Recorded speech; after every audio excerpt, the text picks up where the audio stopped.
आजकल दिल्ली एनसीआर में बहुत सारे छोटे बच्चे हों या बुजुर्ग हों, उनको या तो बुखार आ रहा है, नहीं तो कमजोरी महसूस हो रही है। कहीं छोटे बच्चों को तो बुखार 104 डिग्री तक जा रहा है।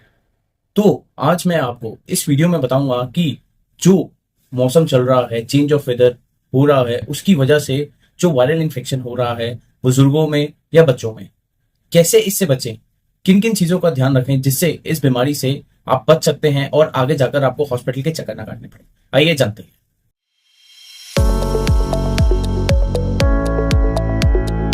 Hello friends, welcome to my channel. जैसे कि आप मेरे को सब जानते हैं, मेरा नाम मनीष आहूजा है और मैं सर गंगाराम हॉस्पिटल में मेडिकल प्रोफेशनल हूँ। जिस तरीके से वेदर चल रहा है, कभी तेज धूप हो जाती है, नहीं तो कभी बारिश शुरू हो जाती है। बारिश की वजह से ह्यूमिडिटी होने लग जाती है और बहुत सारे लोग परेशान हो जाते हैं। सबको गर्मी लगने लग जाती है, वो फिर एयर कंडीशंस में जाते हैं, नहीं तो ठंडा पानी पीते हैं, जिसकी वजह से दिल्ली एनसीआर में वायरल इन्फेक्शन चल रहा है। बहुत सारे छोटे बच्चे हों, बुजुर्ग हों जिनकी उम्र 50 साल से ज्यादा है, या इवन यंगस्टर्स भी, उन लोगों को वायरल इन्फेक्शन हो रहा है। अब जब वायरल इन्फेक्शन होता है तो उसमें क्या क्या सिम्टम्स होते हैं। वायरल इन्फेक्शन में नॉर्मल एक ऐसा वायरस है जिसमें बुखार होगा, कोल्ड होगा, फटीक होगी, वीकनेस होगी, बॉडी आपकी लेथार्जिक फील करेगी और कईयों को तो इवन डायरिया और वॉमिटिंग्स भी हो गई हैं। उबकाइयां आना जैसा, नोजिया जिसको बोलते हैं, कई पेशेंट्स में तो ये भी देखा जा रहा है। ऐसे में आपको किन किन चीजों का ध्यान रखना है, अब मैं आपको बताऊंगा। देखिए, अगर जो वायरल इन्फेक्शन हो रहा है ना, अगर बुखार 102 से ज्यादा है तो आप उसको कंटिन्यूअसली मॉनिटर करें और आप ये देखें कि कितने इंटरवल पे बुखार चढ़ रहा है। आप मेडिकेशंस ले सकते हैं। जो छोटे बच्चे हैं उनके लिए तो होता है सिरप्स। छोटे बच्चों के लिए सबसे सेफेस्ट सिरप है बुखार के लिए कालपॉल 120 mg। आप वो दे सकते हैं। अगर बच्चे को कोई भी कोल्ड कफ है तो उसके लिए एक सिरप आता है मेक्स्ट्रॉन, आप वो दे सकते हैं। एकदम से एंटीबायोटिक शुरू करना सही नहीं है। अगर बुखार 104 डिग्री तक जा रहा है तो एक मेफ्टल पी सिरप आता है, आप छोटे बच्चों को वो भी दे सकते हैं।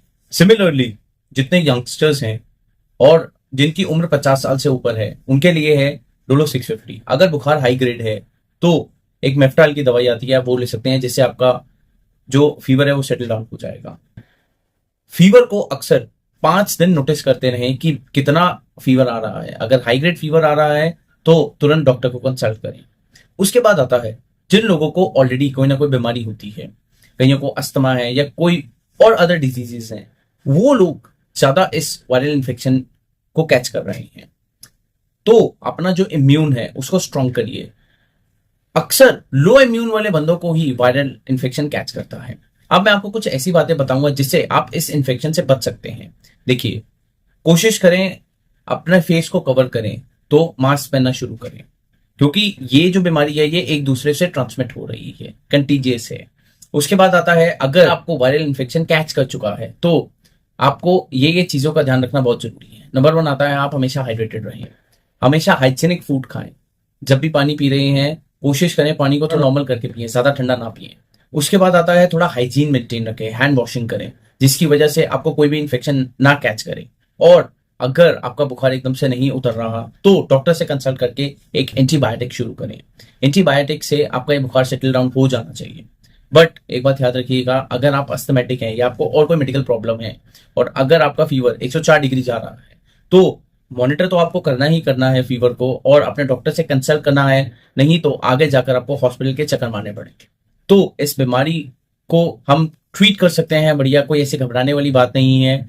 ये due to change of weather है, थोड़ा पॉल्यूशन भी है, तो इस बीमारी से हम ठीक हो सकते हैं। अगर आपको कोई भी ऐसी प्रॉब्लम हो रही है, आप तुरंत मुझसे कंसल्ट कर सकते हैं, जिससे आपको एक बेटर रिजल्ट मिले। Thank you.